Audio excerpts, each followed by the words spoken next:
Hi, welcome to Chad Silversmithing. Today I was going to do 3 different ring shanks, and I've done this topic before. I think it's nice to not do the same things all the time, so I try to throw out some ideas for different kinds of ways you can change, like the ring band if you're doing kind of simple rings. And so I'll give you 3 more today, and we'll see how they turn out. I've not done any of these exactly, so it'll be kind of a fun experiment for me as well. I picked out 3 little Nephrite Jades, little round cabochons, and I made 3 bezels for those in advance because we'll be doing 3 projects. So if you want to see how to make a bezel, there's a link to a video up there about making a basic bezel. So I'd like to thank some groups of people. My patrons over on Patreon are my core group of supporters, and I think they are marvelous. And I really enjoy the community that they've created over there, and I really appreciate their financial support as well. My other group is my YouTube subscribers, and we just passed 22,600 or so, I think. That's amazing. Thank you for that. I really enjoy the comments I get on my channel, and people are very nice, and I appreciate that. I love to hear when I've helped somebody in some way. That's nice. It makes you feel like you're doing something positive. So thanks for that. Thank you for all of the financial support as well, like the Buy Me a Coffees, the Super Thanks, people who buy my merch or my ebooks. That stuff really helps to combat the rising cost of materials right now. Silver has gotten pretty expensive, and I do appreciate the help. So thanks for that. All right, well, let's get started on these 3 ring shanks. This is one of my nice design idea sketchbooks that you can get over on my merch store. This particular one has a gauge to inches to millimeter chart on the back that I find pretty useful. Some of the other ones have different charts on them too, and different information that's useful to metalsmiths. The key thing for me though is the dot matrix in the background here. It helps me to draw things up a little nicer because, you know, drawing isn't my strongest suit. So get yourself one of those. It's a great way to keep track of your projects. So here's what I had in mind today. Like I said, I made bezels for these 3 little nephrites, and I don't know how big they are. Let's measure them and see.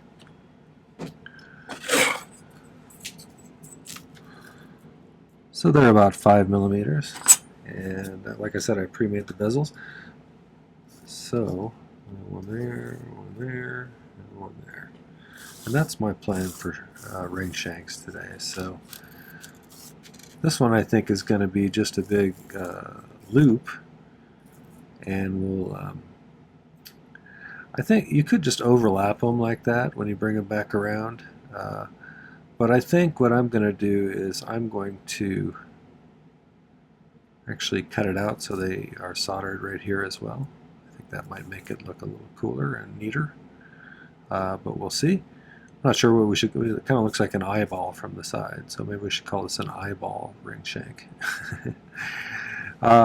This one here, I was thinking an adjustable-ish sort of ring where we have it soldered in here, and the band goes around it and comes back and just kind of mirrors the shape of the curve there.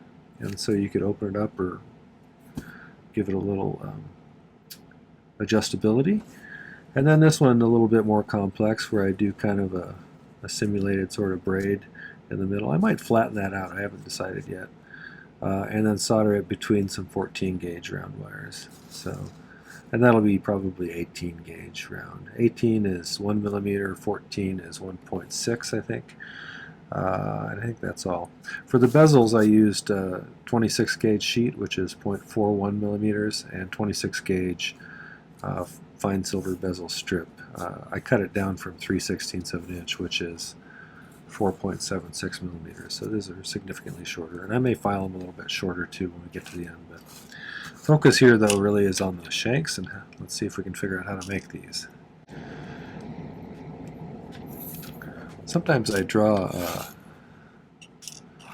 something up and I think, oh, that won't be that hard, and then I realize after I try to do it, it's a little bit harder than I thought. I don't think any of these are going to be that way. That the one I did for my last video, the ruby ring, that was more complicated than I expected. I thought it was going to be a pretty slick, easy build, and it took a little bit more, but If you're interested in seeing that one, that's kind of a pretty ring. I think it came out nice. So let's start with this one, and I'm going to use 14 gauge round, like I said. So let's grab that. Let's figure out about how long we're going to need this piece. I'm going to do some estimating. So let's say we want to, what size should we make this? Let's make it about a size 8. I make a lot of things around a size 8. I'm going to make a size 7 for this one. Ish. I'm probably not going to hit it right on the nose, but that's okay. Alright, so if I think about it, it's up to this one here, from here to here. So I got 2 full circuits of this thing, one on each side, and then we have to consider this extra over here.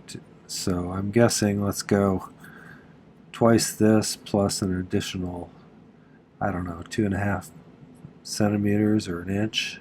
So let that look. It'll be fun to see how close I get on my estimating.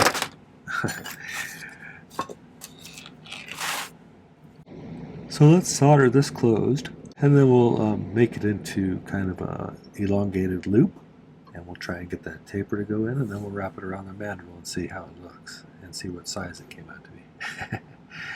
Then we'll go from there.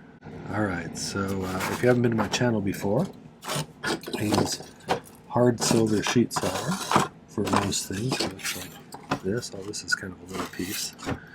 I use a liquid flux that I dribble on with a dropper bottle. My torch is a Silversmith model. It's their acetylene air torch. It draws in atmospheric air through here, mixes with the gas, and creates a nice hot flame, hotter than propane or butane, but not as hot as oxyacetylene because it's not pumping pure oxygen right into the flame like that. So it's great for silver. It's a nice temperature and a good torch. So I use a #1 tip for most things. Flux that again. If you're new to this, with silver you gotta heat the entire piece pretty much. Otherwise, it's hard to get solder to work. Just come here. So it seems silly, but you gotta heat the entire thing, not just that spot.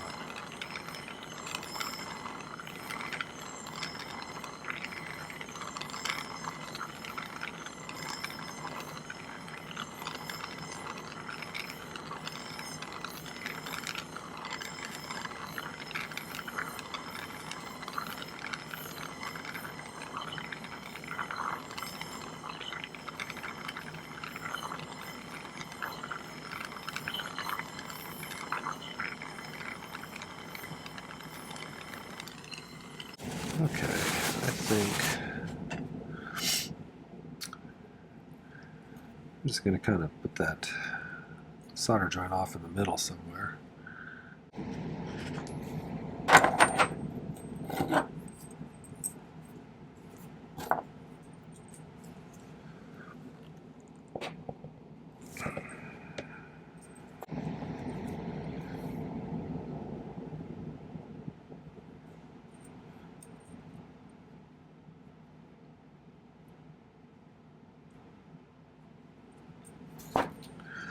Now let's kind of like see if we can get these as symmetrical as possible. If you have solder joints that when you put a lot of pressure on them break, it's probably due to what's called a cold solder, and that's where you get solder flows onto one side and adheres to it, but doesn't really adhere to the other one because of uneven heating. You didn't get the one side quite hot enough for the solder to actually stick to it. And that's a common problem in beginners. Once you've done it for a while, you start to kind of figure out where to put the heat in order to get everything up to the right temperature. So like if I had gotten this side hot enough, but this side hadn't reached the 1450 degrees Fahrenheit that it takes for hard silver solder to flow. It might have flowed on here because this one was hot enough, and it may have even flowed kind of in that general direction, but it didn't really stick to it, even though it might look like it does. And then when you put any significant force against that joint, it just breaks. So I have a feeling this is going to be way big.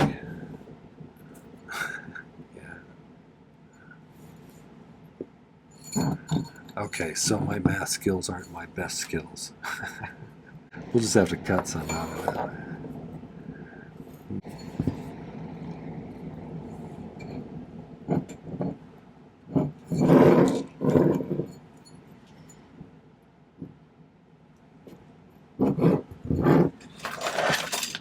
I just had a thought. If we can get these pushing together right where they're kind of hitting it at the right angle.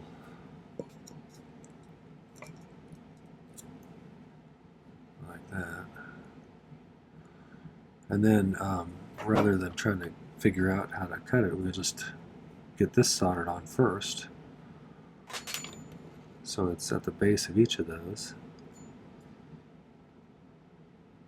And then we'll just cut it then and bend them up and solder them.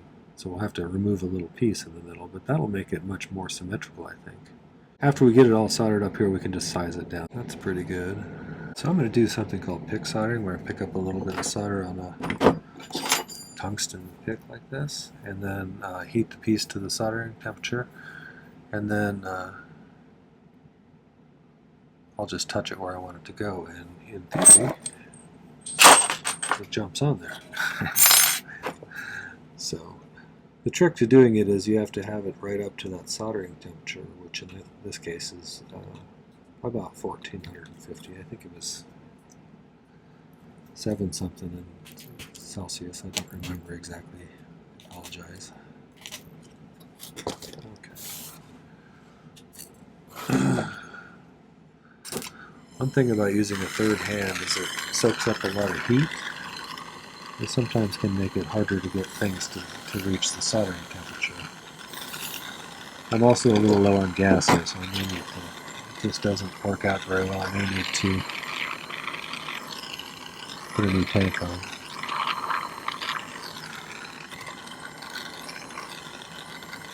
If you want to watch my video about pig soldering, there.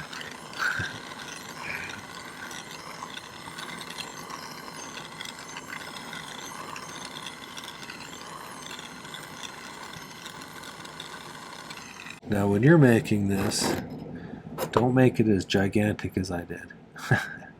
That way you won't have to size it down as much.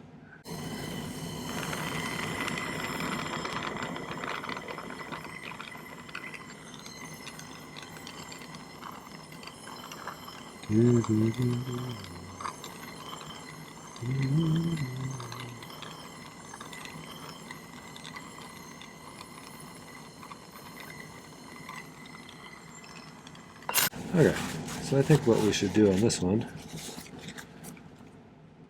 is go use our jeweler's saw and cut it right along there, and then right along the inside, and then we'll just line them up again. And once those are all soldered back together, then we can size it down.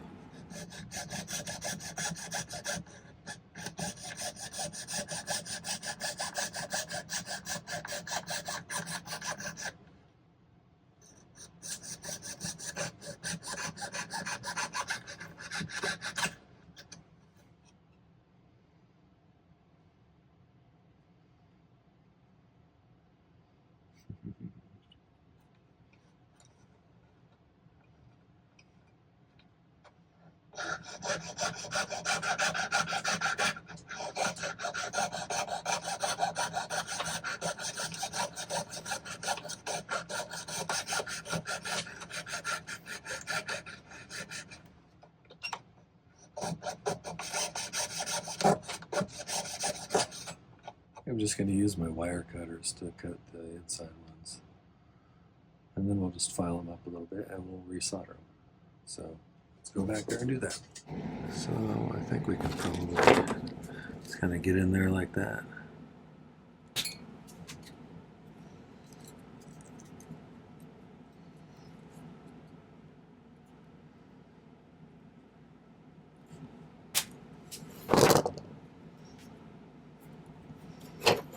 probably just bend them up a little bit now.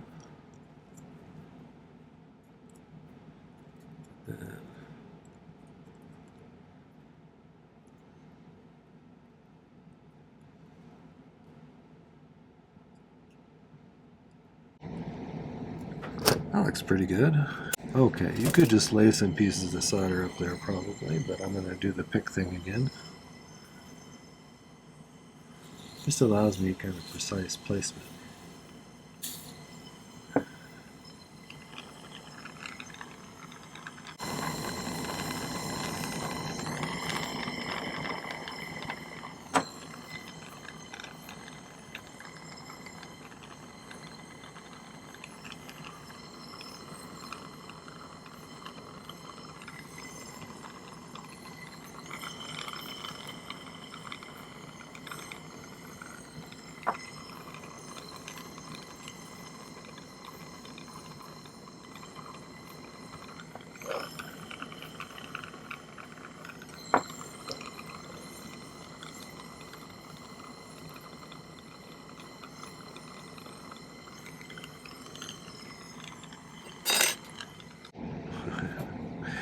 I'm just going to cut a piece out. Then we'll go from there.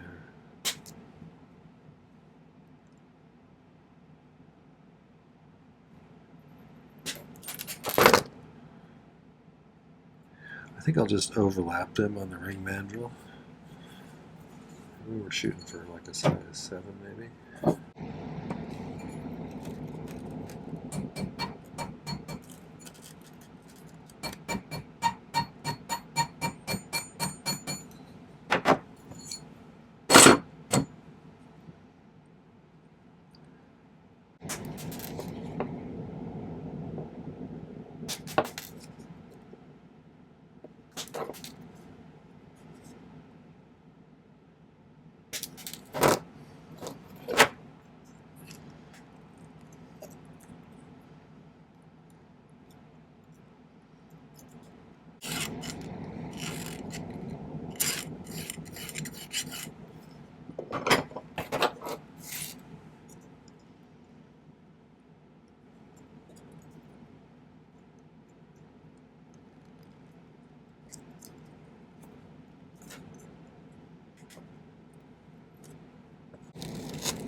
Use a little medium solder on this one here.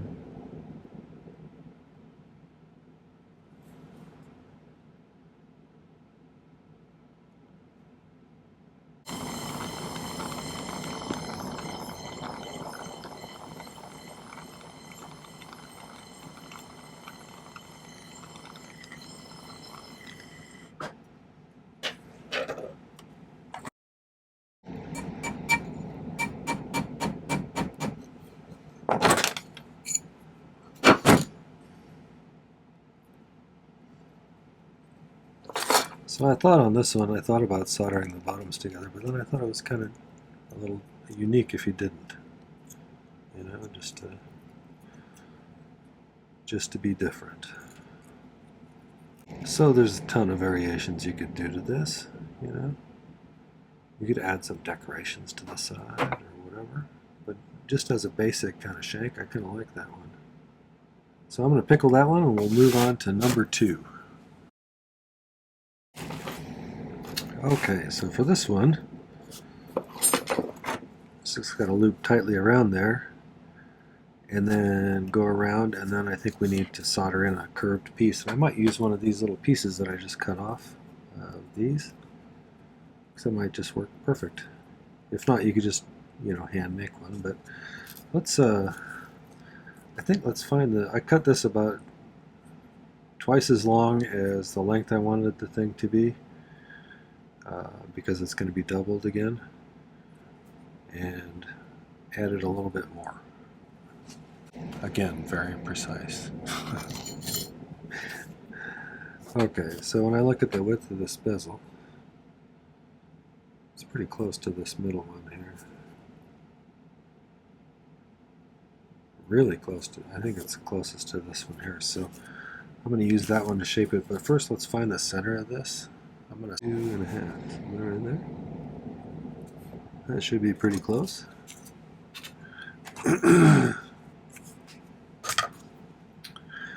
So let's just kind of center that right around the spot there.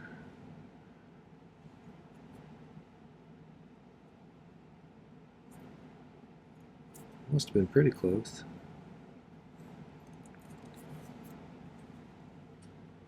So we want it to go inwards just a little bit.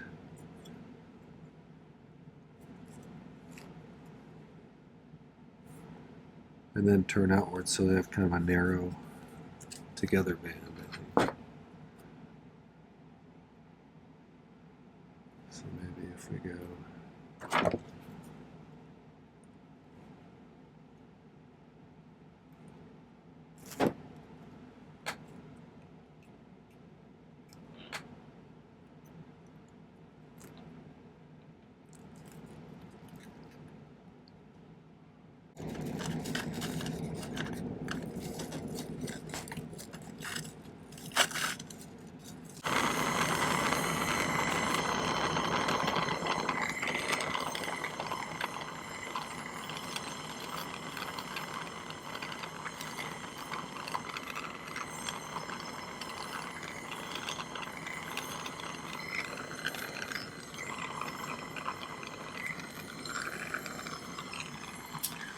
So I heated it enough to where it wicked its way up, about the same distance around, which is, it doesn't, I suppose, matter how far as long as it's relatively symmetrical.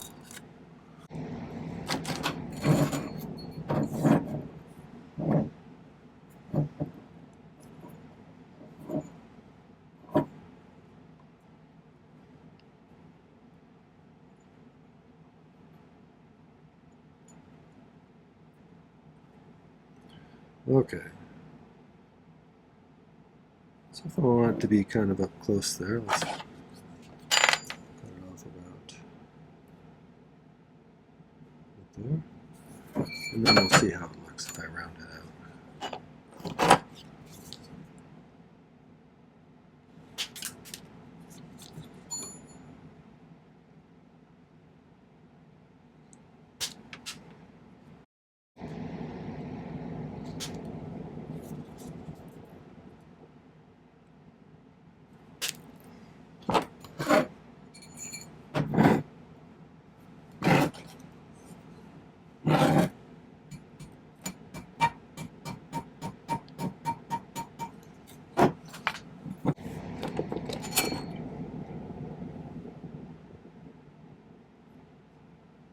It'll be easiest to solder it flat, so I'm going to straighten these back out.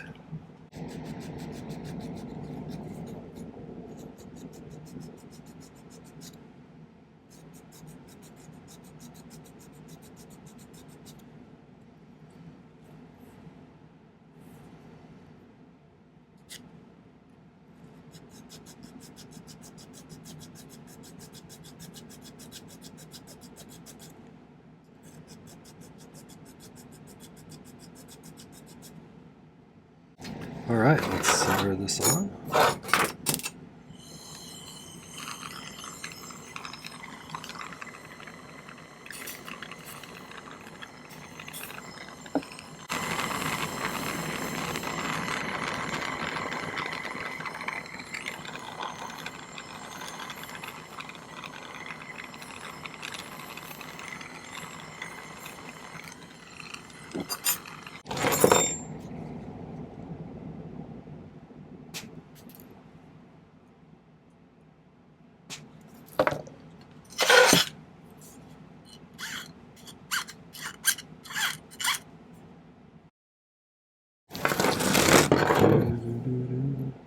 I have the best luck if I shape things when I'm putting them around the mandrel if I start low and then work my way up a little bit until I can get it all the way around.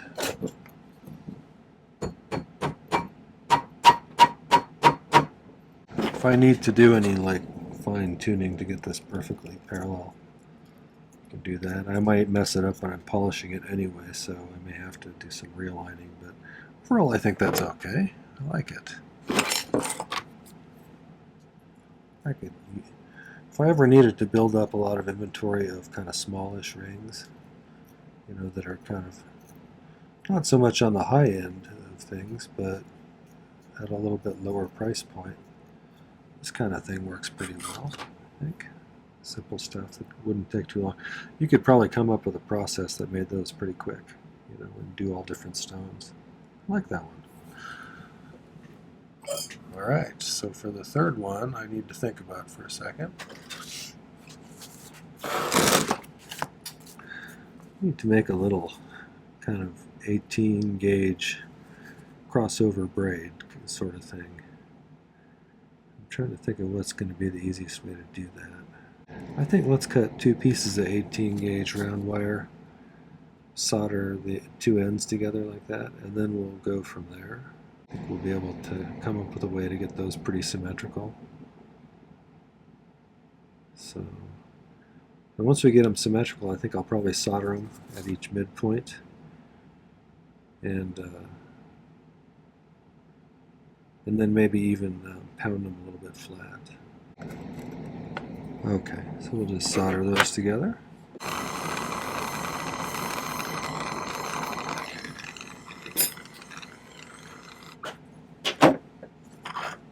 If this goes as normal, I will probably think of a much easier way to do this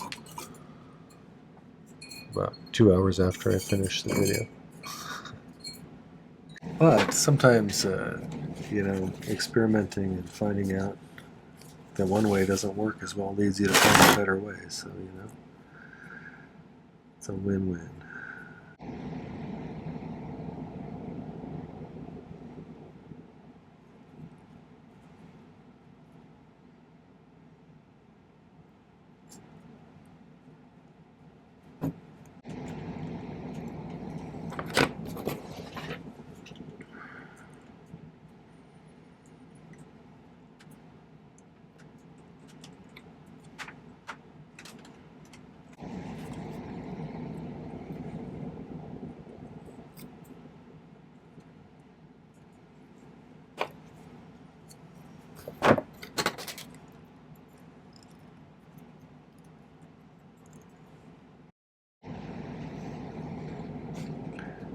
I'll do a couple more and then we'll solder. So you can see that it's not very symmetrical, but that's okay.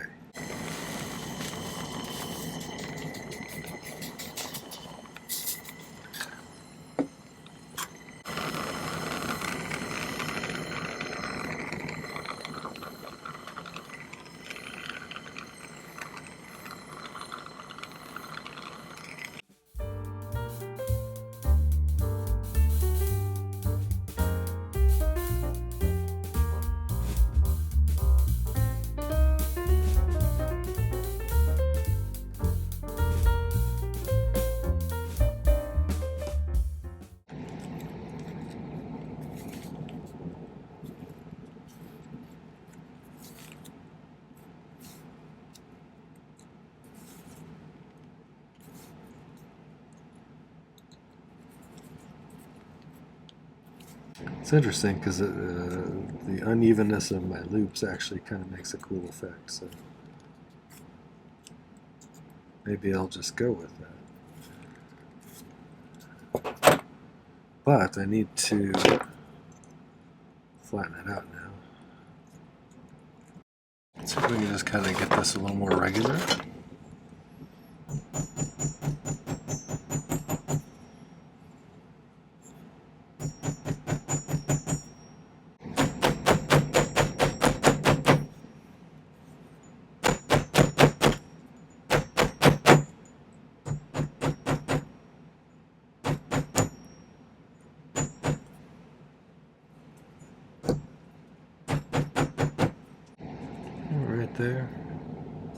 Right there. We'll just use that section in there.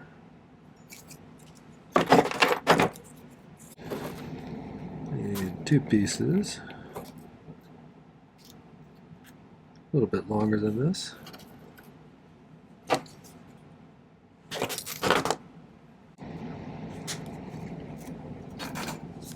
Let's get these nice and straight.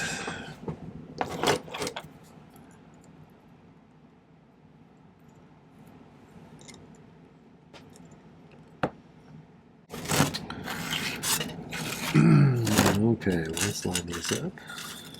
See how it looks.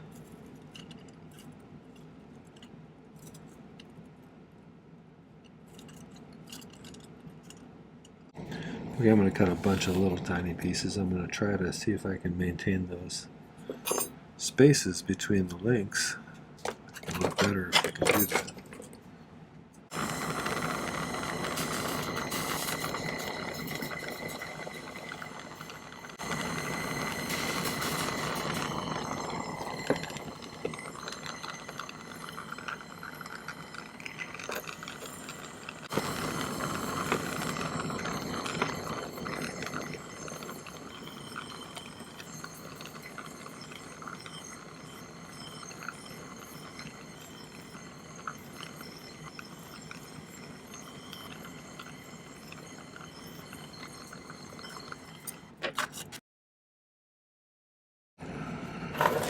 I kind of brought these down to the middle on the drawing.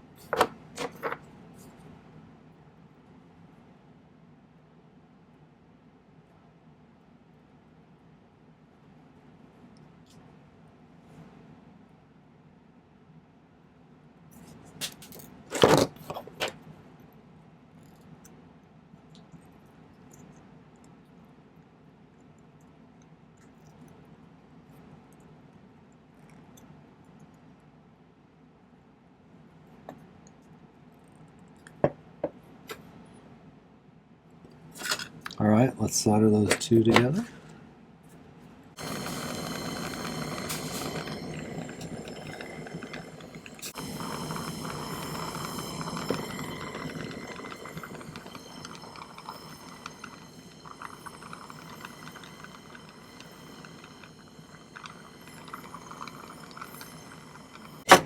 It'll be interesting to see what this ends up looking like. All right, so let's make it into a band.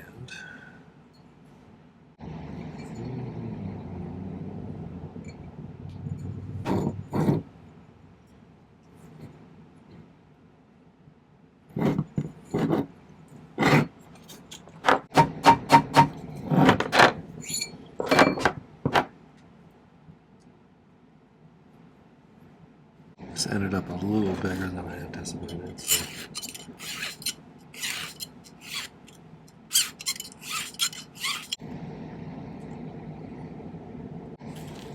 now that I have those bent down like that, I think I'm actually going to snip them so they kind of... I was going to do it a little different, but I think let's do it like this.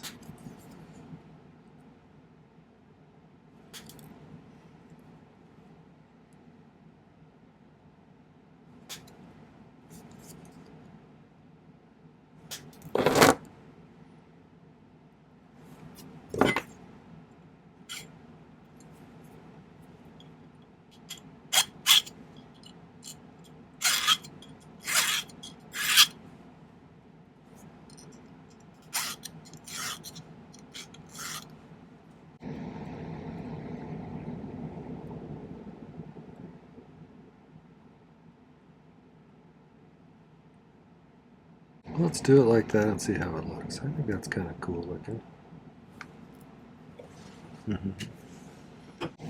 What's the worst thing that could happen?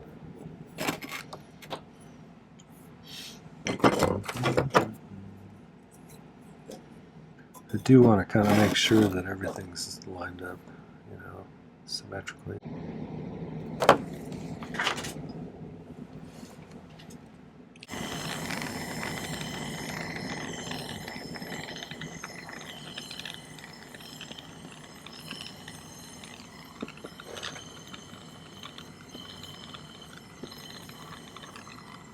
I'm going to let that pickle, and then we'll get them all cleaned up and polished, and I'll show you the final result.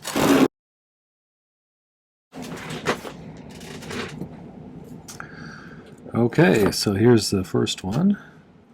I'm pleased with how that came out. I think that's a nice design. Here's the second one. Like I thought when I was polishing it, this kept pinching together because it's not, you know, super thick silver, but you can straighten it out pretty easily. But I like that one, and it's a little bit adjustable if you want it to be. And then here's one that's a little more fancy. And I initially was disappointed at myself for having an inconsistent sort of looking twisted thing in here. But I kind of like how it came out. It almost looks like a chain in there. But I think all three are nice, actually. So tell me which ones you like the best, if any. Did you like 1, 2, or 3? And any other thoughts you have about things. I like making different kinds of shanks, and I try and make up different ones that I've never seen before, or variations of one I've seen, and I like all three of these, so let me know. Okay, well that was 3 different kinds of ring shanks that are pretty simple. I hope you enjoyed that. If you did, make sure to hit the like button before you go, and I'd love it if you'd go back to my main channel page and check out some of the other videos I have. I have over 500 now. I do 3 per week, one on Tuesday, one on Thursday, and one on Saturday. And so I've been producing a lot of content over the past 3.5 years, and there's almost certainly something useful or enjoyable for you over there to find. So check it out, subscribe to my channel, and don't forget to hit the video description down below. There's some important links there if you're interested in finding out about my Patreon, whether just to get rid of the YouTube ads at the lowest tier, or if you want some other perks as you go up the tiers. Check it out. There's a link to that. It's a really nice community over there with a lot of cool people and quite a bit of community knowledge to tap into. So I really enjoy that. There's a link to my merch store if you want to get yourself one of those nice design idea sketchbooks. I find them pretty handy.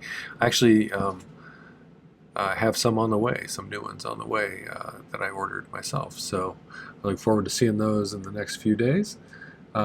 But get yourself some of those, or some other merch. There's also a link to my ebook, the most recent one anyway, the 2024s. It's a guide to all of the tutorials I did in 2024, and includes extra information, including a picture of my sketch, materials list, final pictures, information I thought of regarding the project itself, things that were problematic, things I might have changed if I was to do it again.